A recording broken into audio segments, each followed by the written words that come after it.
So Samantha పైన ఎక్కువ మట్టుకి ఏదో ఒకటి మాట నెటిజన్స్ అనడము, దానిపైన తను రెస్పాండ్ అవ్వడం ఇది కామనే.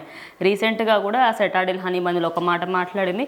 అండ్ ఇంకోటి ఐ గెస్ ఏదో ఇంటర్వ్యూ అనుకుంటా, చిన్న ఇంటర్వ్యూ జరుగుతుంది, చిట్ చాట్ టైపే ఒక విధంగా.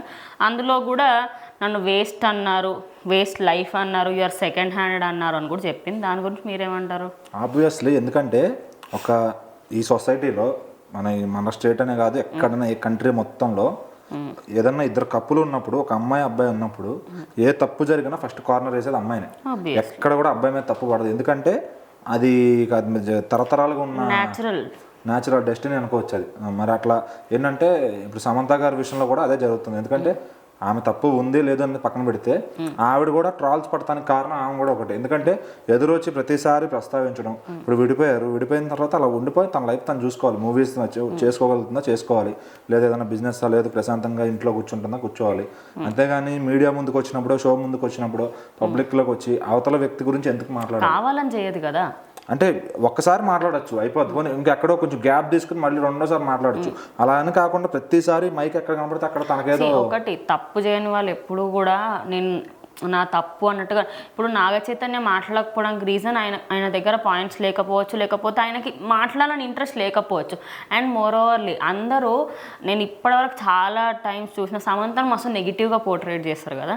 జస్ట్ మీరే ఒక్కసారి ఆలోచించండి. నాగ చైతన్య ఇప్పుడు కమెంట్స్ ఏం చేయకుండా ఆయన లైఫ్ ఆయన చూసుకున్నా, లేకపోతే సమంత ప్లేస్లో నాగ చైతన్య ప్లేస్లో సమంత పెళ్లి చేసుకుంటుంది, ఆయన తిన మీద కమెంట్స్ చేస్తున్నారు. మీరు ఇట్లనే యాక్సెప్ట్ చేస్తారా? అదే నేను అంటుంది. ఇప్పుడు ఈయన హీరో, ఈయనకు కొంతమంది ఫ్యాన్ బేస్ ఉంది. సో ఈయన ఏంటంటే నెగిటివిటీ ఆర్ పాజిటివిటీ అసలు ఏం మాట్లాడట్లేదు, కామ్గా ఆయన పని ఆయన చేసుకుంటున్నారు. నెక్స్ట్ మ్యారేజ్ సెట్ అయింది, సినిమా ఫ్యాన్స్ మాస్ ఫిల్మ్ అడుగుతున్నారు, 2 ఫెయిల్యూర్స్ వచ్చినాయి, మళ్ళీ మాస్ ఫిల్మ్ చేస్తున్నారు ఫ్యాన్స్ కోసం, మంచి హైప్ ఉంది మూవీకి. సో ఇప్పుడు ఈయన ఏంటంటే ఒక బిగ్ ఫేమ్ ఉన్న హీరో. సో అంత ఉన్నప్పుడు ఏంటంటే ఆటోమేటిక్గా ఆయన ఇంకేం మాట్లాడకూడదు. మాట్లాడితే అది ఆమెను ఏదో లేడీస్ మీద మాట్లాడేశారు, తప్పు మాట్లాడారు అంటారు. సో అందుకని ఆయన అసలు ఏం మాట్లాడకుండా ఆయన పని ఆయన చేసుకుంటున్నాడు. సో ఎప్పుడు ఇంకో చోట అడిగారు, నా జీవితంలో ఆయన చెప్పిన మాట ఏంటంటే, నా జీవితంలో అది ఒక మంచి బ్యూటిఫుల్ మెమరీగా నేను తీసుకుంటాను అని చెప్పి క్లారిటీగా చెప్పారు. ఆయన తప్పుగా ఏం మాట్లాడాలి ఆవిడ గురించి కానీ, ఆ ఇన్సిడెంట్ గురించి కానీ. జస్ట్ ఒక బ్యూటిఫుల్ మెమరీ లాగా ఉంటుంది, నేను దాన్ని తప్పు చేశాను అనుకోను, నేను దాంట్లో ఏం చేశాను నేను అనుకోను ఆయన కూడా ఒక ఇంటర్వ్యూలో చెప్తారు. అక్కడ తప్పించి ఇంకెక్కడ ఆయన ఎక్కువ ప్రస్తావించలా, మాట్లాడాల. సో అది ఒక నిజమైన క్యారెక్టర్ ఉన్న పర్సన్ చేసే పని, అది మాట్లాడకపోవడం. మీరు ఎన్టీఆర్ గారి విషయంలో కూడా చూసుకోండి, ఆయన పార్టీ గురించి కానీ ఏదన్నా మాట్లాడితే ఒకలాగా తీసుకుంటారు, మాట్లాడకపోతే ఒకలాగా తీసుకుంటారు. సో ఇక్కడ ఏంటంటే ఈయన మాట్లాడట్లా, ఎందుకంటే ఈయన క్యారెక్టర్ మీద నిలబడ్డాడు. మనం ఆయనకి ఏం ఎఫెక్ట్ అవ్వట్లేదు అని కూడా అనుకోవచ్చు కదా మీరు. అదే నేను అంటుంది. ఇప్పుడు జనరల్ గా ఆయన ఏం మాట్లాడకుండా ప్రశాంతంగా ఆయన పని ఆయన చేసుకుంటున్నాడు. అదే పని ఆమె చేసుకుంటే అసలు జనం మాట్లాడుకోరు కదా. అదే అంటున్నాను. ఇప్పుడు ఫస్ట్ అండ్ ఫార్మోస్ట్ మనకు విడాకుల విషయం ఎవరో తెలిసింది సమంత వల్ల. ఫస్ట్ నాగచైతన్య అసలు రివీల్ కూడా చేయలే. నిజానికి సమంత ఫ్రెండ్స్ ఎవరో సోషల్ మీడియాలో ఒక వైరల్ చేశారు ఫస్ట్. దాని తర్వాత ఇంకా మేము విడిపోతున్నామని ఇద్దరు ఆఫీసర్గా ఒక్కొక్క పోస్ట్ పెట్టారు. అదంతా అందరికీ తెలుసు. కానీ తిన దగ్గర నుంచి ఏంటంటే నన్ను ఆయన మోసం చేశాడు అన్నట్టుగా తను ప్రతిసారి పోర్ట్రేట్ చేసింది. మనకి నిజమైన రీజన్ తెలియదు కాబట్టి ఇద్దరిని ఒకే రకంగా చూడొచ్చు కదా నా ఒపీనియన్. ఇప్పుడు సెకండ్ హ్యాండెడ్ అంటున్నారు, ఆయన కాదా మరి? అయినా కూడా సెకండ్ హ్యాండే కదా. అది అబ్బాయిల విషయంలో అది వర్తించదు. అదే ఏ కంట్రీ అయినా సరే దొందే ఉన్నది మరి, ఇంకా అంతే కదా. అది అబ్బాయి, ఇప్పుడు అబ్బాయి డబ్బులు ఉన్నాయి అనుకోండి, తను ఏ ప్రపంచంలో ఎక్కడైనా బతకగలుగుతాడు. బట్ అమ్మాయి అట్లా కాదు, తన డబ్బు ఉన్నా లేకపోయినా అమ్మాయికి జరిగే ఇది అనేది మార్పు అనేది ఎవరు తీసుకురాలేరు. అది ఇంకొక 100 సంవత్సరాలైనా అట్లాగే ఉంటుంది ఆ కల్చర్ అనేది. సో ఎటైనా సరే వచ్చే ఎఫెక్ట్ అయితే అమ్మాయి. సో బట్ ఆమె ఏమంటున్నాం అంటే ఇక్కడ వీళ్ళ విషయంలో తను సైలెంట్ ఉండొచ్చు కదా, తన పని తను చేసుకోవచ్చు కదా. ఇప్పుడు ఆ మాట్లాడినంత మాత్రం తను వచ్చి కాలుస్తాడా? కొన్ని డబ్బులు ఏమైనా ఇవ్వాలంటే తనకేమైనా పెద్ద పని? డబ్బులు సెటిల్మెంట్ అయితే తనకు పెద్ద పని కాదు ఆబ్వియస్లీ. ఎందుకంటే ఈయనకంటే తినకు కూడా బాగానే ఉంది అనుకోవచ్చు. మనీ పరంగా అయితే ప్రాబ్లం లేదు. మరి ఇంకా కావాల్సింది ఏంటి? అదే అంటున్నా, కావాల్సింది ఏంటి? విడిపోయినాక వన్స్ ఆమె వచ్చి నువ్వు రా అన్నా ఇలా పిలిచినా రాడు.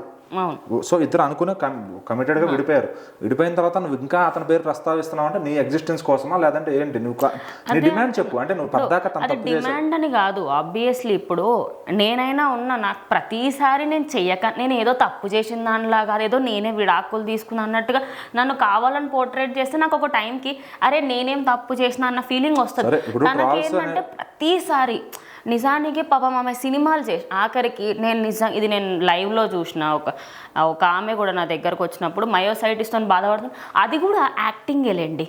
అది యాక్టింగ్ ఎందుకు అంటే అంటే ఆ 2 సినిమాలు చేసే ముందు ఆ మాట మాట్లాడింది ఇంటర్వ్యూలో, అంత మిగిలిన టైంలో లేదా పార్టీల్లో అదే అంటే పార్టీల్లో పబ్బుల్లో ఫోటోలు పెడితే షేర్ చేసింది. అవి ఎప్పుడో దిగినా అయి ఉండొచ్చు కదా. లేదు మూవీ టైంలోనే ఆఫ్టర్ హ్యాంగ్ అవుట్స్ అని చెప్పి లైవ్ స్టేటస్ పెడుతున్నప్పుడు అప్పుడు గుర్తురాలేదు ఆ జబ్బు ఏదైతే ఉందో. సినిమా ముందు మాత్రం సింపతి కార్డ్ వేయడానికి, అదే సినిమా ముందు కూడా తను ఒక ఐ గెస్ ఒక 2-3 years ఆగింది, అందుకే రాజన్ డీకే మరియు వరుణ్ ధవన్ వేరే షూట్స్ చేసుకుందని కూడా చెప్పింది.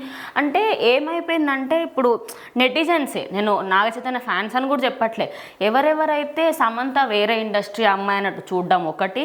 సెకండ్ థింగ్ ఏంటంటే ఇంకా తిట్టాలా, ఈమె మా నాగ చైతన్యాన్ని మోసం చేసింది, మా నాగ చైతన్య మంచోడు అనేది ఏమైపోతుందంటే, అరే ఆమె అమ్మాయి కాబట్టి తిడుతున్నారు కదరా, మీరు అదే అబ్బాయిని తిట్టండి, మరి తిట్టడానికి మాటలు రావు. ఎందుకంటే అదే అండి ఇప్పుడు ఇక్కడ అతను ఏం మాట్లాడలా, సో అతను ఎవరైనా కూడా తప్పు అనరు, ఎందుకంటే అతను ఏం తప్పు మాట్లాడలేదు, ఒప్పు మాట్లాడాలి, అసలు మాట్లాడుకోవడం మంచిదే కదా. ఈమె డిమాండ్ చెప్పకుండా నాకు అన్యాయం జరిగింది, నా ఎక్స్ నా అంటే బాధ ఉన్నప్పుడు చెప్పుకోరా మనిషి అన్నోళ్ళు, ఆయన చెప్తలేడు. ఎన్నిసార్లు ఆమె డిమాండ్ చెప్తే సరిపోద్ది కదా. డిమాండ్ ఆమెకి ఏం లేదు, ఆమె ఒక లేనప్పుడు అతని గురించి ప్రస్తావించడం ఎందుకు? తన సినిమాలు ఏంటి, సిటాడల్ ప్రమోషన్ చేసుకోమనండి, అందులో మళ్ళీ వచ్చి ఎక్స్ ప్రస్తావన తీసి ఏదో తరపున అవసరం లేకపోయినా నా జీవితం నాశనం అయింది, నన్ను ట్రాల్ చేస్తున్నారు, ఆ ప్రస్తావన ఎందుకు? అంటే ఆ ప్రస్తావన తెచ్చి న్యూస్ అవుదామన్నా తను? ఆ ప్రస్తావన తీసుకొచ్చి న్యూస్ అవుదాము, ప్రతిరోజు మనం న్యూస్లో ఉండాలి అంటే ఏదో ఒకటి మాట్లాడాలి. సో ఎవరి గురించి మాట్లాడినా, సినిమా గురించి మాట్లాడినా చూడరు, ఎందుకంటే సినీ కెరీర్ ఆల్రెడీ డౌన్ఫాల్ అయిపోయింది. సో ఇప్పుడు ఆమె సినిమాలు చూసే పరిస్థితులు ఎవరు లేరు. సో ఇప్పుడు ఏంటంటే అతని గురించి టాపిక్ తెస్తే ఇంట్రెస్టింగ్గా ప్రజలకు అదే కావాలి, వీళ్ళింటి గుట్టు ఏదైతే ఉందో అదే కావాలన్నమాట. సో ప్రతిసారి అదే ట్రాక్లో వెళ్ళడం అనేది కరెక్ట్ కాదు. ఇప్పుడు ఏం లేదు, ఆయన మాట్లాడకపోయినా ఆయన ఖచ్చితంగా అన్నారు, బికాజ్ ఆయనకంటూ తెలుగు ఇండస్ట్రీ సపోర్ట్ ఎప్పుడూ ఉంటుంది. ఇప్పటికి కూడా ఆయన అంటే ఇష్టపడే వాళ్ళు చాలా మంది ఉన్నారు. అదేందో పెళ్లి కాకన్నా ముందు సమంత అంటే అందరికీ ఇష్టమే. అండ్ పెళ్లి కాకన్నా ముందు కూడా మీరు ఎప్పుడన్నా అబ్జర్వ్ చేయండి, తన లైఫ్లో జరిగే ప్రతి ఇన్సిడెంట్ని చెప్పడం తనకు అలవాటు. కానీ నాగ చైతన్య అట్లా కాదు, ఆయన ఎప్పుడు కూడా ఆయన ఇప్పుడు ఫర్ సపోజ్ ఎగ్జాంపుల్ తీసుకుందాం, హీరోయిన్ జెనీలియా గారు ఉన్నారు, ఆమె సినిమాలు చేసింది, పెళ్ళైన తర్వాత సినిమాలు మానేసింది. బయట ఎక్కడైనా పలానా హీరోయిన్తో అతను ఎవరితోనో మాట్లాడితే ఆమె ఎక్స్ప్రెషన్స్ చూడండి మీరు, అంటే జలసీ ఫీల్ అయిపోద్ది. సో బేసికల్లీ అట్లా ఉండాలి కాంబినేషన్, అంటే చూసేది వాళ్ళకి జంట బాగుందిరా అనిపించాలి. నెక్స్ట్ మనం కాజల్ గారిని తీసుకుందాం, ఎన్నో హిట్స్ చూశారు, తర్వాత పెళ్ళయింది, సినిమాలు తగ్గించేశారు, తన బేబీ ఏంటో తనేంటో అలా లైఫ్ ఆవిడ హ్యాపీ గడుపుతుంది. మరి ఈవిడ కూడా ఒక చాప్టర్ బ్యాడ్ చాప్టర్ అయిపోయింది, వెళ్ళి హ్యాపీగా పీస్ఫుల్ లైఫ్ గడపచ్చు కదా. తనకి ఎక్కడ పీస్ దొరుకుతుందో, ఇప్పుడు ఈయన చూసుకున్నాడు తనకి ఎక్కడ పీస్ దొరుకుతుంది ఏంటనేది, వెళ్ళాడు ప్రశాంతంగా. దొరకట్లేదేమో కదా. మరి అది ఇతని గురించి మాట్లాడకపోతే వస్తుంది, ఇతని గురించి మాట్లాడినంతసేపు ఆమెకు పీస్ ఆఫ్ మైండ్ ఉండదు. ఇంకోటి అండ్ చాలా మంది ఏంటంటే ప్రతిసారి ఎక్స్ కావాలని మెన్షన్ చేస్తుంది అంటున్నారు, అండ్ సిచ్యువేషన్ కూడా ఆమెకు డిమాండ్ చేస్తుంది కొన్నిసార్లు. అదేండి మీడియా వాళ్ళు కూడా అడగడం సరిపోతుంది, చెప్పడం సరిపోతుంది, న్యూస్ అవడానికి కోసమే చెప్తుంది. ఇప్పుడు ఒక పరంగా మనం ఆపేసినాం అనుకోండి, తను కూడా చెప్పదు. కానీ ఇందాక మాత్రం ఆమె అన్న దాంట్లో నాకు నిజంగానే కొన్ని పాయింట్స్, సెకండ్ హ్యాండ్ అనడం. ఇప్పుడు ఎవరైనా కూడా విడాకులు ఇసుకున్న అబ్బాయి సెకండ్ హ్యాండే, అమ్మాయి సెకండ్ హ్యాండ్. సెకండ్ హ్యాండ్ మన డెస్టినీ ప్రకారం అది ఉండదు, ఎందుకంటే అబ్బాయిలకి ఆ పదం రాదు ఎప్పుడు కూడా, అమ్మాయిలకే వస్తుంది సెకండ్ హ్యాండ్ అనే పదం. అబ్బాయిలకి వాళ్ళు 10 హ్యాండెడ్ అయినా రాదు, 100 హ్యాండెడ్ ఈక్వాలిటీ అనమాట. ఇట్లా కూడా దీంట్లో కూడా చూడండి. ఇంకోటి వేస్ట్ లైఫ్ ఏంటి, ఆయన లైఫ్ ఈమెందుకు వేస్ట్ చేసింది? ఇద్దరు ఒకరినొకరు లైఫ్ వేస్ట్ చేసుకున్నారు నిజం చెప్పాలంటే. ఆయన లైఫ్ లో ఆమెకి పీస్ దొరికింది, మీకు దొరకలేదు. దీనికి ఎండింగ్ ఏంటంటే ఆమె మాట్లాడుతున్నంత కాలం ఇది ఇన్ఫినిటీ తిరుగుతానే ఉంటుంది. సో ఆమె ఆపేస్తే షీ విల్ బి పీస్ఫుల్. ఇతను వదిలేస్తాడు, ఆమె వదిలేస్తే ఎనఫ్.